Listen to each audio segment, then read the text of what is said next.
Halo, berjumpa lagi dengan saya Susi. Saya merupakan mahasiswa pendidikan biologi Universitas Jambi. Oke, di sini saya akan membahas salah satu materi yang terdapat dalam genetika molekuler.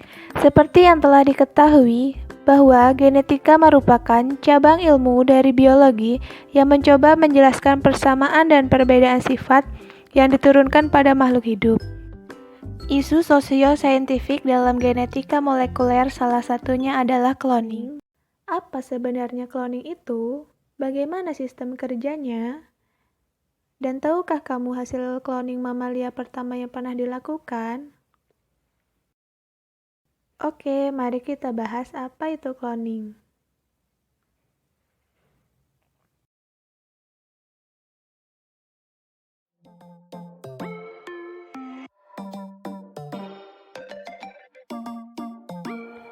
Proses mengkombinasikan beberapa DNA dan memperbanyak DNA rekombinan di dalam sel disebut cloning.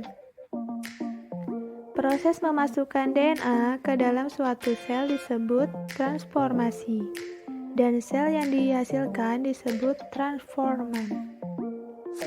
Agar suatu DNA dapat diperbanyak di dalam sel, maka DNA tersebut harus disisipkan ke dalam suatu plasmid yang dapat bereplikasi di dalam sel. Kumpulan sel-sel yang mengandung plasmid rekombinan yang sama disebut sebagai suatu klon.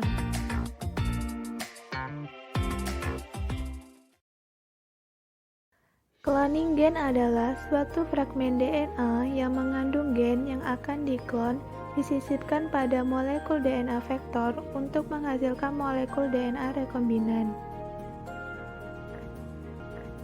DNA rekombinan ini digunakan untuk mentransformasi sel inang. Di dalam sel, vektor menggandakan replikasi, menghasilkan banyak salinan atau turunan yang identik, baik vektornya maupun gen yang dibawanya. Ketika sel inang membelah, salinan molekul DNA rekombinan diwariskan pada progeni. Setelah terjadi sejumlah besar pembelahan sel, maka dihasilkan koloni atau klon sel inang yang identik. Tiap-tiap klon mengandung satu salinan atau lebih molekul DNA rekombinan. Jadi, cloning adalah suatu proses untuk menghasilkan salinan genetik yang identik dari suatu entitas biologi. Cloning juga disebut dengan transplantasi sel. Cloning sendiri memiliki 6 tahapan. 1. Isolasi atau preparasi DNA sisipan dan DNA vektor. Sebelum disisipkan ke suatu DNA vektor, maka DNA sisipan harus diisolasi terlebih dahulu. Selain itu, DNA sisipan juga dapat diperoleh dari produk PCR. 2. Pemotongan molekul DNA. Molekul plasmid yang digunakan sebagai vektor harus dipotong untuk membuka DNA lingkaran, sehingga molekul DNA asing bisa disisipkan. 3. Penggabungan fragmen DNA sisipan ke DNA vektor atau proses ligasi. Apabila dua molekul DNA mempunyai ujung rantai tunggal yang komplementer, maka kedua ujung DNA tersebut dapat berpasangan. Kemudian enzim ligase dapat membentuk ikatan fosfodiester antara kedua molekul DNA tersebut. Reaksi enzimatik ini memerlukan energi dari ATP. 4. Transformasi sel. Untuk memasukkan DNA ke dalam sel bakteri, sel tersebut harus diberi perlakuan agar menjadi sel kompeten, yaitu sel yang mampu menerima DNA dari luar. Transformasi dapat dilakukan dengan dua cara. 1. Dengan cara kejutan panas, di mana campuran sel dan DNA plasmid rekombinan didinginkan dalam waktu yang lama. kemudian dipanaskan dengan segera pada suhu 42 derajat Celcius. 2. Dengan cara elektroporasi atau kejutan listrik, menggunakan suatu alat yang dialiri arus listrik. 5. Isolasi DNA rekombinan. Sel inang yang telah ditransformasi kemudian ditumbuhkan pada media padat yang sesuai pada suhu 37 derajat Celcius. Setelah inkubasi semalaman, maka kita akan mendapatkan koloni-koloni bakteri yang tumbuh di media padat. Satu koloni bakteri terdiri dari jutaan sel bakteri yang mempunyai sifat yang sama. Sehingga klon-klon ini perlu dipilih untuk menentukan mana koloni bakteri yang membawa plasmid rekombinan. 6. Isolasi DNA plasmid rekombinan. DNA plasmid rekombinan kemudian dapat diisolasi untuk kepentingan pengerjaan berikutnya dengan menggunakan metode yang sudah dijelaskan di atas. DNA ini selanjutnya dapat dikelompokkan, misalnya di sequencing untuk menentukan urutan nukleotidanya, atau dapat juga dipotong dengan enzim restriksi kemudian di-cloning ke vektor ekspresi. DNA vektor cloning.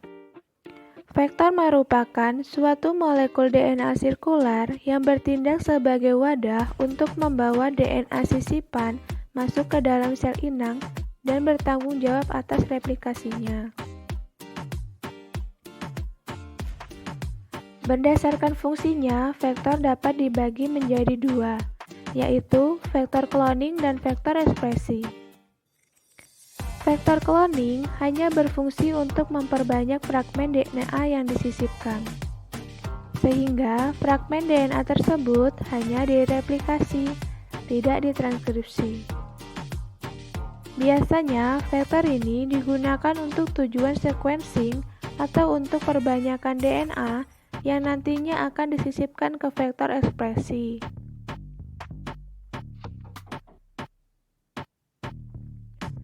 Sementara, vektor ekspresi digunakan untuk memproduksi protein dari gen yang diklon.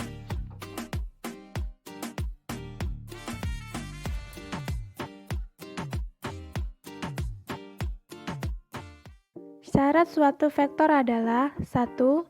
Mampu memasuki sel inang. 2. Bereplikasi sendiri atau memiliki ori. 3. Menghasilkan jumlah salinan yang banyak.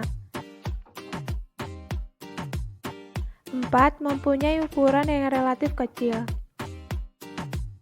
Molekul DNA yang memenuhi persyaratan tersebut adalah plasmid dan kromosom virus, terutama Bacteriophage.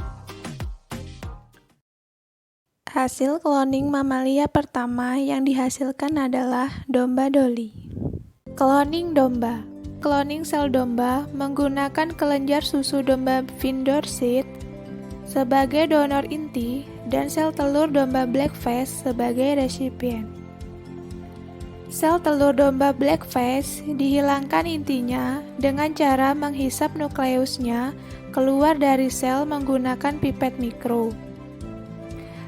Kemudian, sel kelenjar susu domba Findorcet difusikan dengan sel telur domba Blackface yang tanpa nukleus.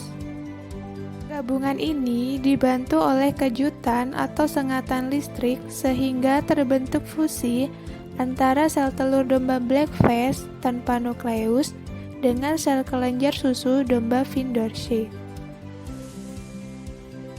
Hasil fusi ini kemudian berkembang menjadi embrio dalam tabung percobaan dan kemudian dipindahkan ke dalam rahim domba Blackface. Kemudian embrio-embrio berkembang dan lahir dengan ciri-ciri sama dengan domba Findorcet. Setelah menyaksikan video, scanlah barcode di bawah untuk mengerjakan kuis interaktif.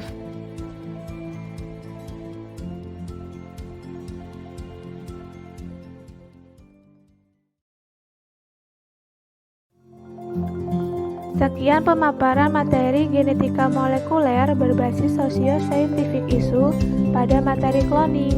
Semoga bermanfaat. Wassalamualaikum warahmatullahi wabarakatuh.